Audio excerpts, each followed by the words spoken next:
اهلا وسهلا، كي دايرين؟ لاباس عليكم؟ نتمنى تكونوا كاملين بخير وعلى خير، وهذا الفيديو يلقاكم في احسن الاحوال. اليوم ان شاء الله غادي نشارك معكم بريوات وسيجار بحشوه اللي اقتصاديه وفي متناول الجميع، سهله وسريعه التحضير وبطبيعه الحال بنينه بزاف. كيف ما غادي نشارك معكم الطريقه ديال الاحتفاظ بهم في المجمد. خليكم معايا في الفيديو للاخر نشوفوا المكونات وطريقه التحضير وبزاف ديال التفاصيل.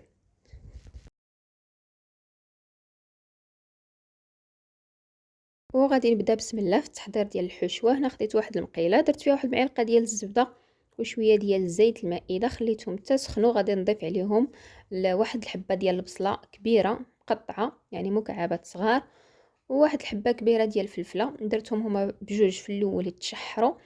من بعد ما كينزلوا واحد شويه غادي نضيف عليهم جوج حبات ديال الجزر محكوكين، جوج حبات ديال القرعه الخضراء محكوكين. هنا غطيت عليها باش تنزل ليا دغيا، ومن بعد ما دخلها الطياب غادي نضيف هنايا في هذه المرحله واحد 200 غرام ديال الكفته وشويه ديال الربيع قزبور ومعدنوس، تقريبا واحد جوج معالق كبار عامرين، والمعدنوس راه كيكون غالب على القزبور. وهنايا كنجهد شويه للنار وكنبقى نفتت في داك الكفته بمعلقه يعني حتى كتفتت كامله. ودابا غادي نضيف التوابل. عندي هنايا المليحه، ابزار، الهريسه، شويه ديال الكمون والبابريكا اولا التحميره، واحد المعلقه صغيره عامره مزيان باش كتعطينا اللون للحشوه. وغادي نخلط داك المكونات مزيان. وهنايا غادي نضيف واحد 3 ديال القطع ديال الجبن ديال الشيدار، عندي غير هذا ديال الساندويتش ماشي مشكل، راه حتى هو كيذوب دغيا. هنا راني نقصت على النار،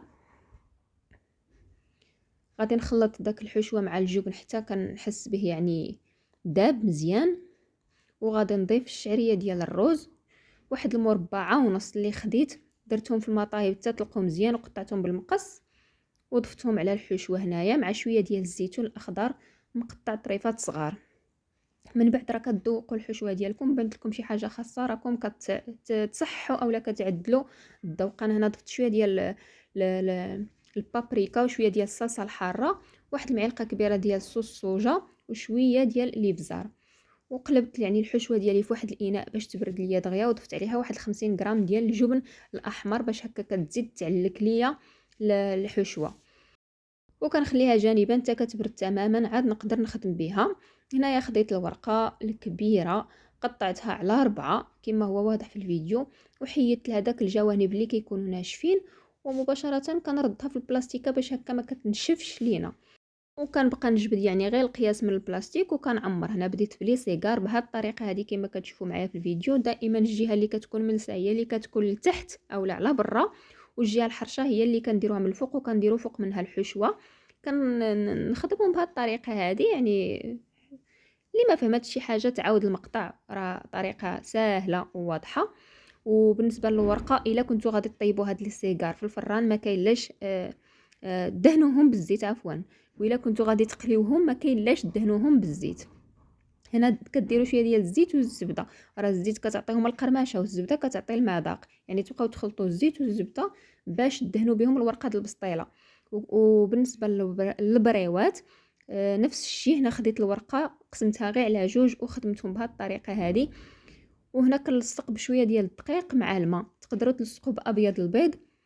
ابيض البيض كنصحكم به الا كنتو غادي تدخلوهم للفران، اما الا كنتو غتقليوهم بلاش راه كيدير الكشكوشه في الزيت.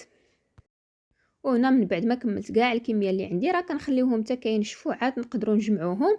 انا هنايا غادي نطيب غير واحد الكميه يعني غير داكشي اللي غادي ناكلو. انا قليتهم في الزيت شويه ديال لي سيغار، قليتهم في الزيت. تقدروا ديروهم في البيض ودوزوهم في لاشابلور وعاد تقليوهم راه كيجيو زوينين كيعطيوهم منيضر ومذاق زوين. انا هنا قليتهم مباشره في الزيت كيجيو مقرمشين ولذاذين بزاف، كنصحكم تجربوهم. وبالنسبه لطريقه التحضير عفوا الطريقه ديال الاحتفاظ، راه كناخذ كل حبه ديال البريوه اولا ديال لي سيغار كنغلفها بالسلوفان على هذا الشكل هذا، وعاد كنجمعهم في بلاستيك غذائي ونديرهم في المجمد. والى هنا كنكون وصلت معكم للنهايه ديال الفيديو. دائما احبابي ما تنساونيش من الدعم ديالكم، لايك الفيديو، بارطاجي والوصفه مع الاهل والاصدقاء. شكرا لكم على حسن المتابعه، والى الفيديو القادم ان شاء الله. مع السلامه.